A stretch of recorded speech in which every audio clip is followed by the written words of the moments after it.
Huge disclosure before you start watching this video. There's going to be no gameplay here. If you don't care about learning about developers, learning about the mobile industry, learning about upcoming things from a company known as Gameloft, leave the video because we're just going to be looking at this. This is going to be more boring than you doing a PowerPoint class in school. That's what we're going to be looking at. There was this PowerPoint leaked. I got it a few days ago. The person who leaked it to me, thank you. I wasn't going to post anything about it. Then I saw B-Nates post some stuff. He said it was actually public information. So when I heard it was public information, I thought, okay, well, I guess it's okay to talk about. So Gameloft had this huge conference back in London on March 22nd, just a couple days ago, about a week ago.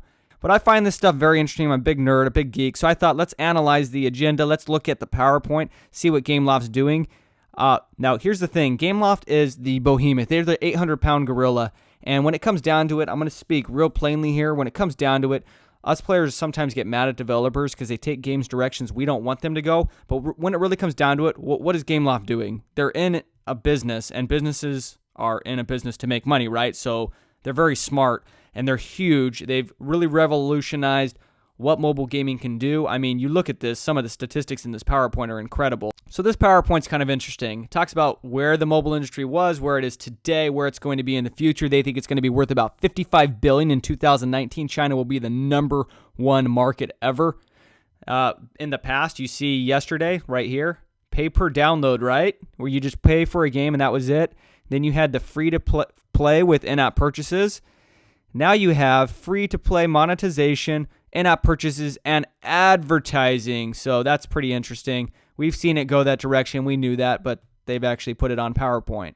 Here they talk about some of their accomplishments, their high-end games. We know what the high-end games are. There's Modern Combat 5. They put Sniper Fury in there. I don't know how many people actually played that game. Blitz Brigade's there. Asphalt Airborne, amazing game. Dungeon Hunter, also a great game. And then they go on down to other stuff.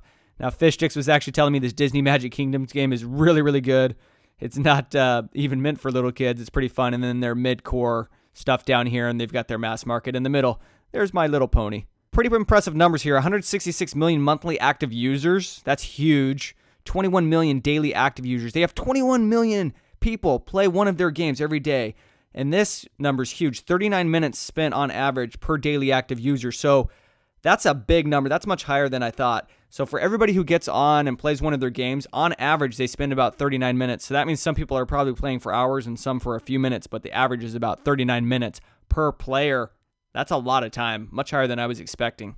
And we're not going to look at the whole PowerPoint because there's a bunch of stuff in here that's just like blah, blah, blah. So yeah, we're just going to look at the interesting stuff. So basically, we already know this. They're trying to get more money out of players.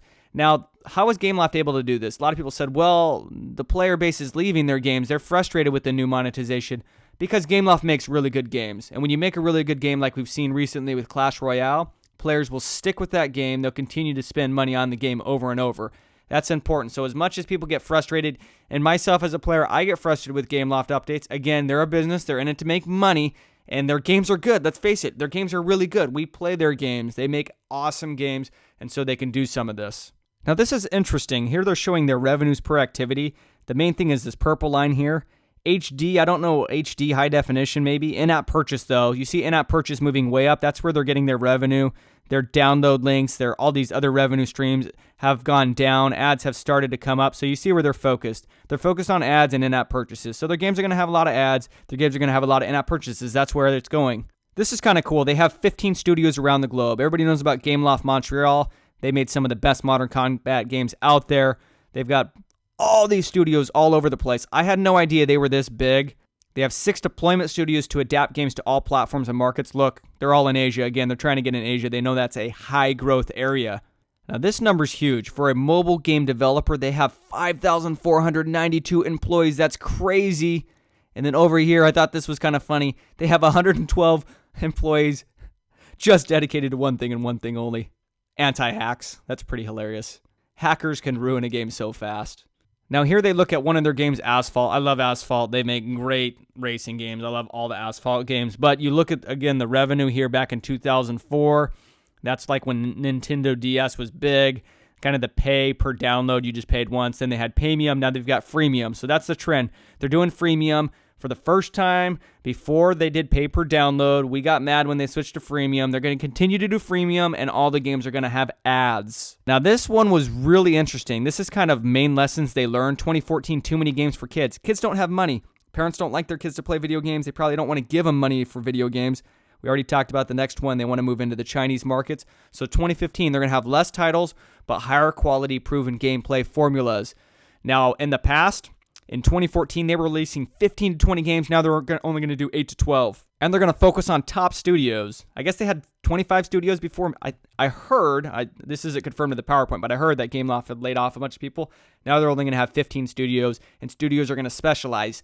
This could be a good thing for us in the mobile shooter space, I think, if we have studios like Montreal who have an experienced track record making good shooter games. If they continue to do that, I think that's a good thing for the players. Real-time game services. Here they talk about they want to update the game frequently, like every month with new content and features, and then a lot of events and things going on. Events is what drives people to come back to the game over and over to get new stuff, new perks.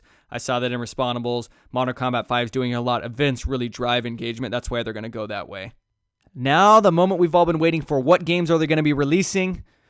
We'll look at first Disney Magic Kingdoms Q1 2016. That's already dropped. Down the line, Q2 next year. Asphalt 9 Shockwave. That looks pretty sick. What else we have? This year in Q2, so this should be coming up quick. Asphalt Extreme. Looks like it's like an off-road version of Asphalt. I love the Asphalt series. They do a great job with the racing games.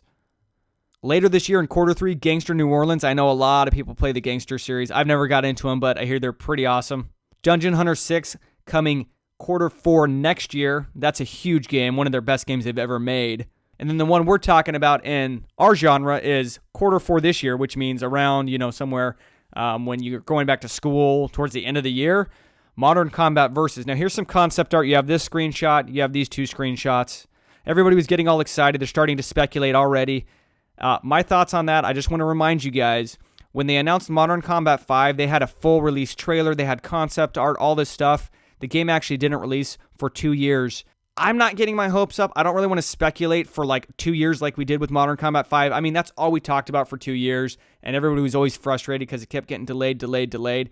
This type of genre game is very complicated to put together because of all the moving parts on a live server, guns, maps, everything. It's really complicated. I know they have a big team, but just don't get your hopes up. This thing could get delayed a bunch, and we really don't know. Gameloft hasn't officially even said anything yet, but from the concept art, it looks pretty awesome, wouldn't you say? Looks really awesome. All right, guys, that's a video. Again, boringest video ever. The Gameloft PowerPoint linked. For those of you who actually watch the whole thing, that's kind of cool. I guess you're a nerd like me. All right, take care. See ya.